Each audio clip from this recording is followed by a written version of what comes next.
انتخابات مجلس الشورى 48 ساعة ويبدأ يوم الانتخابات. هذه الانتخابات مختلفة تماما عن المرات السابقة. المرة دي لما بنتكلم على الشورى بنتكلم على دور تشريعي، بنتكلم على كلمة في القوانين، بنتكلم على مسألة مختلفة، بنتكلم كمان على تنافسات سياسية ورغبة في إثبات الوجود بغض النظر عن النتائج. مهندس سعد، طبعا اكيد انتوا عندكم مشاكل من نوع مختلف، عندكم رؤيه مختلفه للمشهد الانتخابي، ولكن ايضا في ملاحظات. لجنه العامه للانتخابات، لجنه عليا للانتخابات لديهم ملاحظات هي يمكن اللي بتؤدي الى التحدي اللي بينكم وبينهم.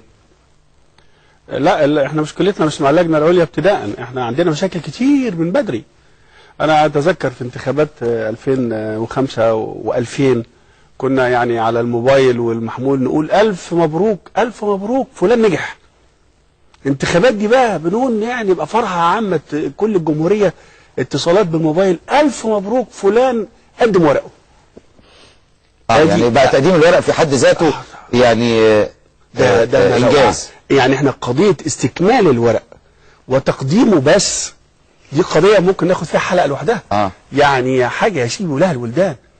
بس مع ذلك انتوا لكم عدد من المرشحين وعدد كبير واحتياطي واساسي وزي ما قال. يعني ليه كده بلدنا يبقى فيها هذا الشكل المؤسف لمجرد ان انا اتقدم ان انا اقدم نفسي للشعب عشان انال ثقته او حتى ان هو يقول رايي فيه، يرفضني او يقبلني؟ ليه يعني الحق البسيط ده اهو يعني زي كل بلد محترمه ليه نفقده؟ يعني احنا كده عندنا بلد محترمه، بس احنا انا ما قلتش حاجه. احنا لما بنتكلم على بلدنا محترمه كرايتيريا على اقصد اقول يعني ايه متطلبات. حينما تتوفر المتطلبات في ناس بتترشح، وحينما لا تتوفر المتطلبات يعني انا مع حضرتك. انا الاقي مثلا ايه في بالنسبه العامل لابد يجيب ورقه اسمها ورقه الصفه عشان يقولوا انه من النقابه بتاعته.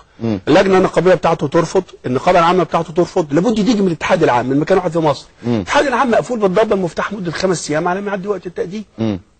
بس دي واحده. طيب بس ده ليه عليكم انتوا لوحدكم؟ يعني ليه الاخوان فقط ولا ده يا فندم؟ المرشح الوطني العمال الورق طالع لهم من بدري اصلا ومختوم وكل حاجه خلصان.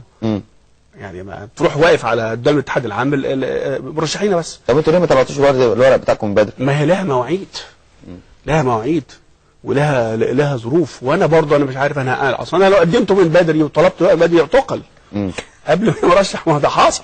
احنا الان احنا في اطار انتخابات مجلس الشورى الاولى من نوعها بعد الاصلاح الدستوري الذي يعني عشنا في اطاره سنتين.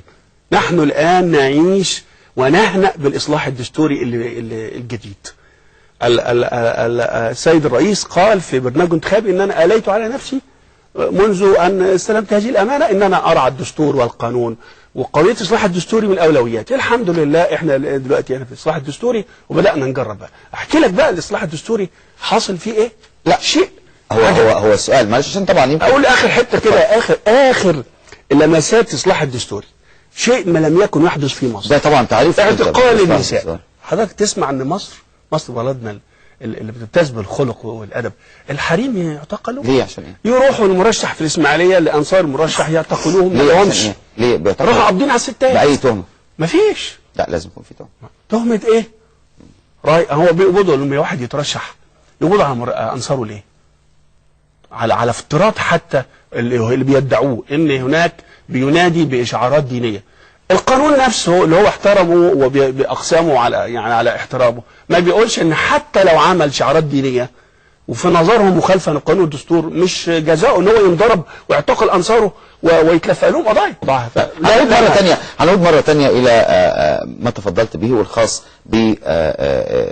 بالجماعه في يعني الانتخابات الشورى والشعار، والى اي مدى هذا الشعار هو مشروع او لا. المستشار فتحي رجب يمكن كان قبل استراحه بيقول انه هذا شعار غير مسموح به، واللجنه العليا للانتخابات قررت بهذا، وبالتالي يعني هذا تفسيركم، ولكن هناك من يحكم بينك وبين الاخرين.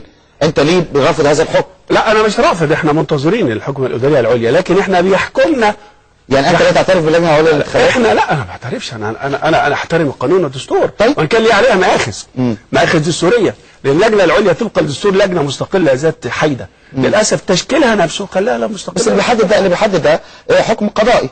يعني اذا كان هناك حكم قضائي بعدم حيده هذه اللجنه، وبالتالي ماشي ده يعني احنا عايزين نطلع من اطار يعني نقول ده وجهه نظرنا ومن حق. وبمناسبه الطعون ومناقشه الطعون في المحكمه الاداريه العليا اليوم تم التقدم بمطاعم دستوريه كثيره في قانون بشحه السياسيه اللي انبنى على الدستور الفائت. لان الدستور نفسه يا استاذ جمال، الدستور بياخد مشروعيته منين؟ المسؤول في البلد ياخد مشروعيته منين؟ من الشعب. الدستور نفسه لم يحضر 3%، فليس دستورنا، ده مش دستور مصر، لا يعبر عن مصر ولا تاريخ مصر ولا عقيده مصر ولا ثوابت مصر. الشيء الاخر ان محكمه القضاء الاداري، نحن نحترم القضاء، محكمه القضاء الاداري وجدت مطعنا لحظه تقول لي مش عارف ايه يعني في تناقض هنا. لحظه، لا مش تناقض ابدا. وجدت مطعنا اصيلا في يعني قانون بشحه السياسيه اللي اجريت على اساسه الاستفتاء. الماده الفقره الثانيه من الماده 24 قانون بشحه السياسيه بتتكلم ان ايه؟ اشراف القضائي طبقا للدستور الفائت، اشراف القضائي. وصدر القانون على هذا الاساس. جه مجلس الشعب راح مغيره تاني والغى الاشراف القضائي بالتحديد على الاستفتاءات والمجالس المحليه. اشمعنى الاستفتاءات والمجالس المحليه؟ لان ده امر خطير جدا، لان هيجي في يوم يغير الدستور مش هيعرف. الاشراف القضائي. وحكمت المحكمه الاداريه بإحالة الطعن بعدم دستورية المادة من بشحه السياسية اللي أجريت الاستفتاء على أساسها، وهذا سوف ينسف هذا الدستور والاستفتاء اللي تم على أساسه سوف ينسفه جملة. فالأمر خطير جدا. ما أنا بقوله هو لو يمثل الشعب المصري، لأن أولا 3% من المصريين هم اللي راحوا. نمرة 2 القضاء الإداري بيحكم الآن ووجد جدية في عدم دستورية المادة اللي أجريت الاستفتاء على أساسها، والأمر قد ينسف من جذره.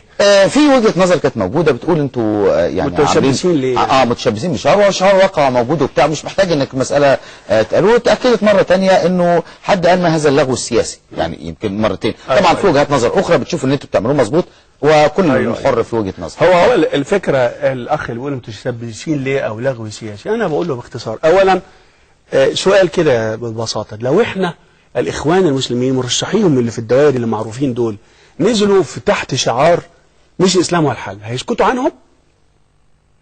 الواقع لا، الإجابة لا.